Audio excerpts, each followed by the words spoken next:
Welcome to the North Carolina High School Athletic Association's preseason video. This video contains information about student-athlete eligibility as well as rules and regulations for participation in high school sports for member schools of the NCHSAA.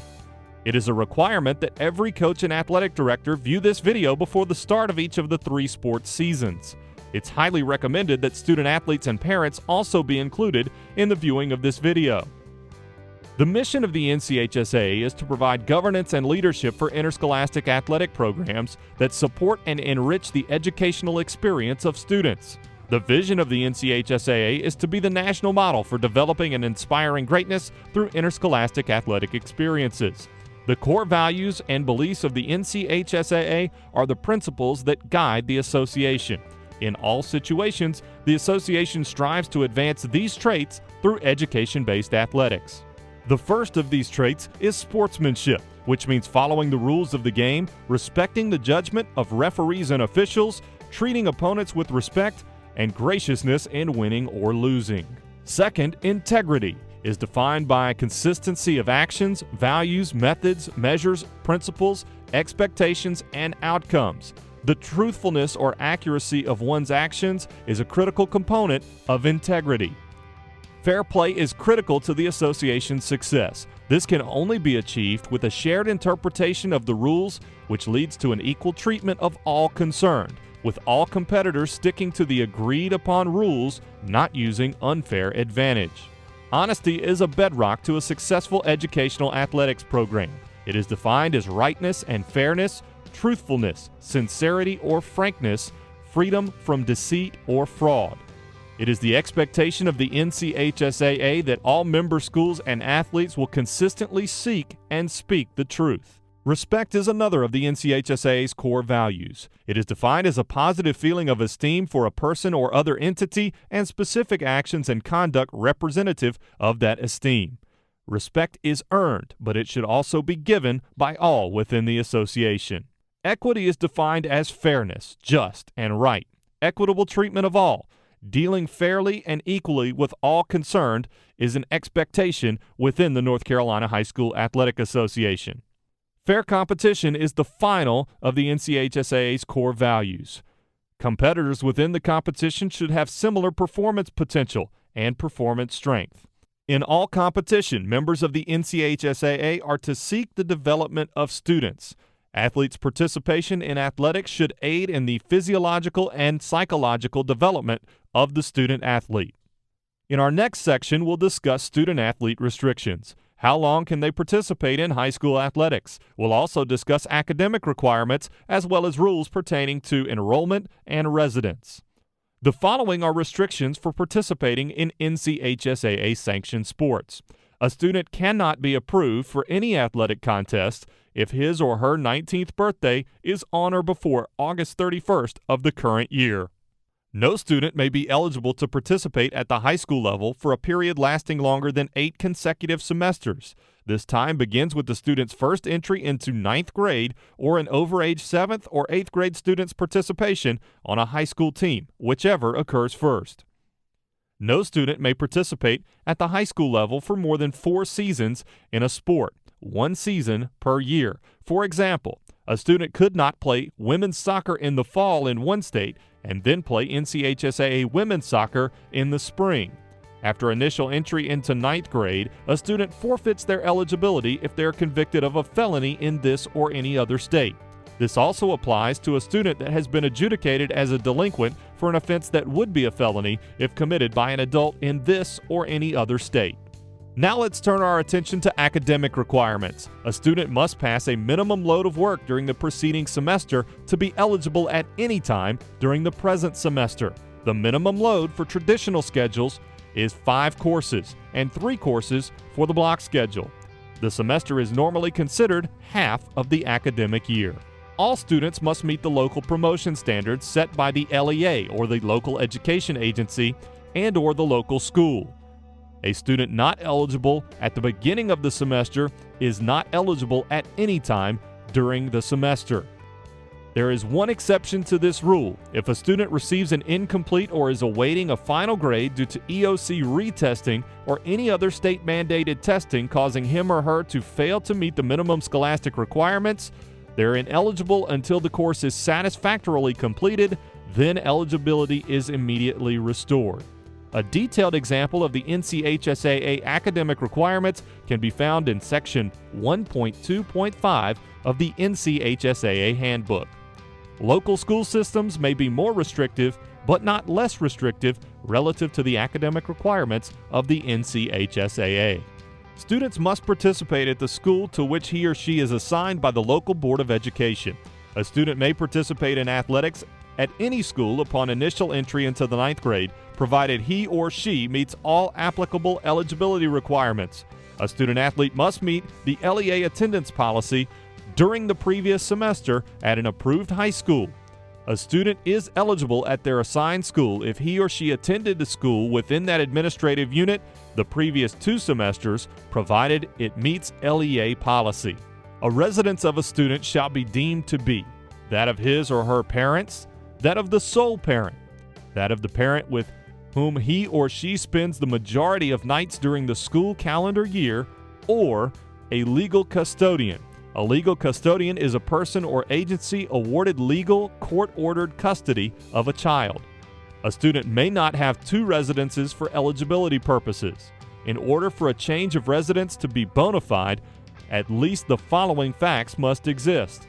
The original residence must be abandoned as a residence, that is, sold, or rented, or disposed of as a residence, and must not be used as a residence by any member of the family.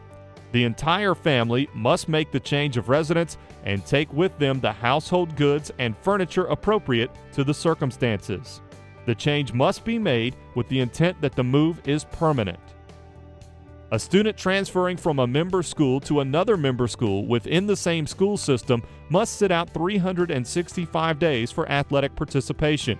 However, the LEA could have a policy that allows immediate athletic eligibility when a transfer occurs.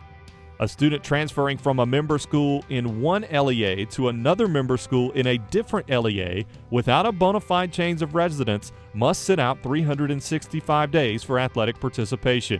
Exceptions for immediate athletic eligibility for transfers from one LEA to another will be determined by the NCHSAA. No student may participate at a second school in the same sports season except in the event of a bona fide change of residence of the parents or legal custodian. A change of schools must be contemporaneous with the change of residence. In other words, enrollment in the school occurs at the time of the move. Falsification of information in terms of eligibility will result in the student-athlete being declared ineligible for a period of 365 days from the point of notification to the NCHSAA.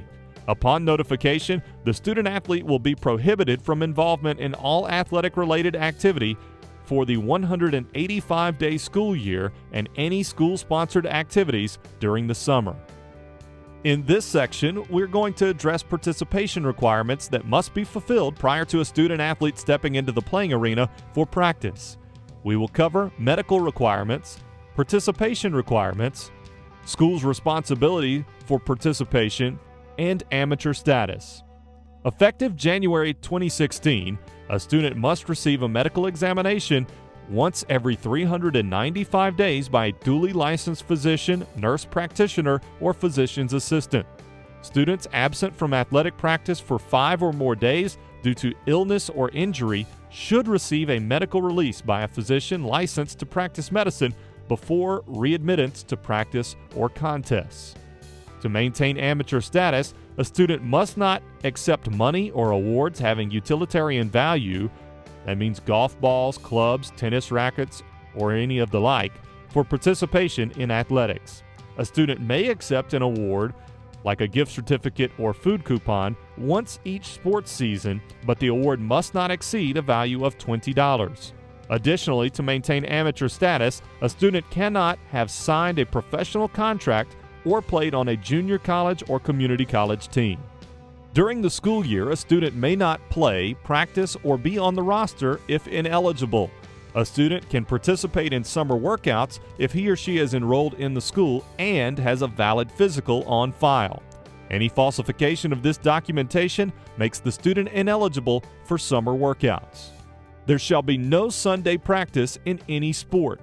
This includes the assembling of athletic squads, full teams, or selected individuals for the purposes of viewing films, chalk talks, or other materials pertaining to the coaching of the team. A student may not dress for a game or scrimmage when he or she is not eligible to participate in the game. If a student is ejected, he or she may sit in the bench area but may not be in uniform while serving the penalty time. If a coach is ejected, he or she may not be on the premises during a contest and is not allowed to communicate with the coaches or team during the contest. Later in this video, we will talk more about ejections and the consequences for both student athletes, coaches, and schools. Athletic directors must submit an eligibility summary form that is verified by the principal for each sports season. The master eligibility sheets are to be shared with each member school of your conference for each sport program. Finally, there must be a mandatory parent-guardian meeting to have parents and students sign the eligibility and authorization statement. This form acknowledges that eligibility, sportsmanship policies, and expectations have been reviewed. Schools must pay their catastrophic insurance fees by October 1st. Non-payment of fees by the deadline makes all teams at that school ineligible for the NCHSAA playoffs. Schools must pay their membership dues, which are calculated by the average daily membership, or ADM numbers, by December 1st. Non-payment of fees by the deadline makes all teams at that school ineligible for NCHSAA playoffs, beginning with winter sports. Now we will move into a discussion about coach education, sport-specific regulations, ejections, and fines. All coaches are required to take at least 2 of the National Federation of State High School Associations, or NFHS, courses prior to coaching in any contests. The 2 required courses are the Fundamentals of Coaching and Concussions in Sports, What You Need to Know. The NFHS Fundamentals course provides a unique student-centered curriculum for interscholastic teachers and coaches, assisting them in creating a healthy and age-appropriate athletic experience that supports the educational mission of our nation's schools. Currently, this is a one-time course requirement that costs $35. Prior to the first date of competition, all head coaches and assistant coaches must obtain this NFHS Fundamentals of Coaching certification. There is a $500 fine for non-compliance and an additional $500 fine for coaching in a contest without an NFHS Fundamental certification. The NFHS Concussion course highlights the impact of sports-related concussions on athletes. It teaches how to recognize a suspected concussion and provides protocols to manage a suspected concussion with steps to help players return to play safely following a concussion. This annual course is offered online free of charge.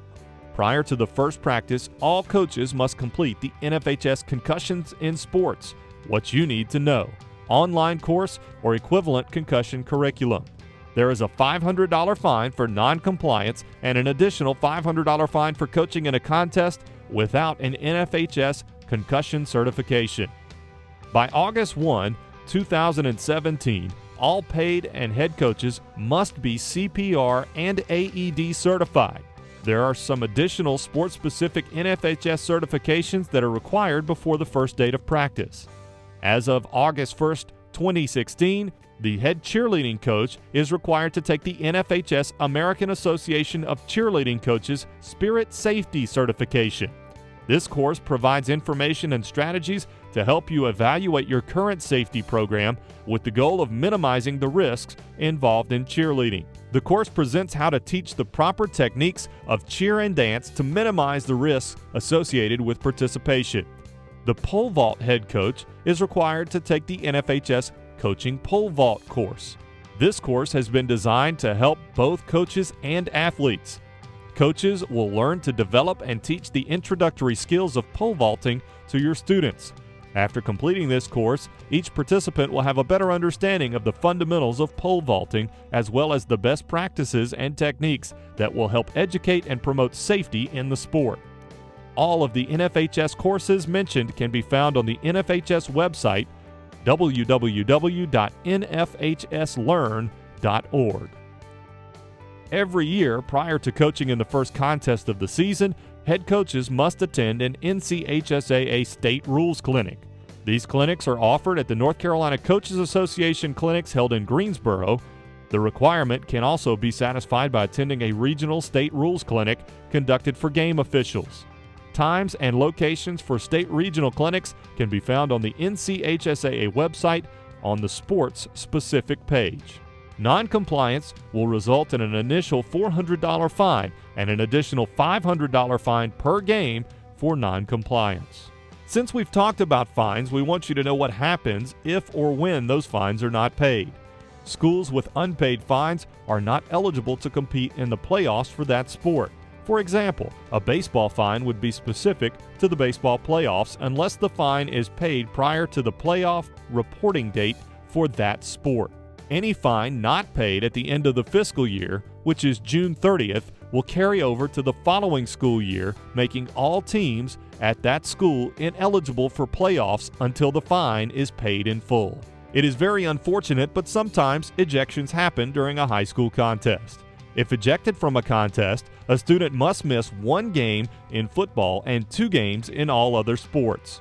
If participants, coaches, and other team representatives, including chain crew, official scorers, and timers, use any tobacco product, alcoholic beverage, or controlled substance at a game site, an ejection can occur. Fighting and leaving the bench area are also grounds for an ejection. Flagrant contact also warrants an ejection and is defined as combative acts such as maliciously running over the catcher or fielder without an attempt to avoid contact, excessive contact out of bounds or away from playing action that is unwarranted and extreme in nature, tackling or taking down a player dangerously in a malicious manner, illegally hitting or cross-checking an opponent in an excessive manner with the lacrosse stick. Other offenses which are ground for an ejection are biting, taunting, baiting, or spitting towards an opponent or official, profanity directed toward an official or opponent, obscene gestures including gesturing in a manner such as to intimidate or instigate and disrespectfully address an official. Details about ejections can be found in the NCHSAA handbook. What happens after the ejection? In addition to serving the game suspensions, any head coach who is ejected from a contest or has a student ejected for fighting must take the NFHS Teaching and Modeling Behavior course before returning to coaching. The cost of this course is $20, and the certificate of completion must be faxed or emailed to the NCHSAA. In addition to serving the game suspensions, any student ejected from a contest for fighting must take the NFHS Sportsmanship course before returning to competition. The health and safety of all participants is very, very important.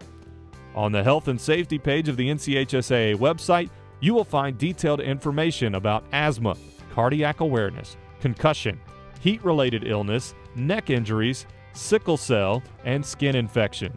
Please take time to check this information out. We encourage you to contact the NCHSAA and speak with the health and safety consultant or any other staff member who may be able to offer assistance on these important topics. Thank you for your attention today. We understand this has been a lot of information, and it is our hope that you will contact the NCHSAA if you need additional information. Feel free to visit our website, www.nchsaa.org. We hope everyone has a great season.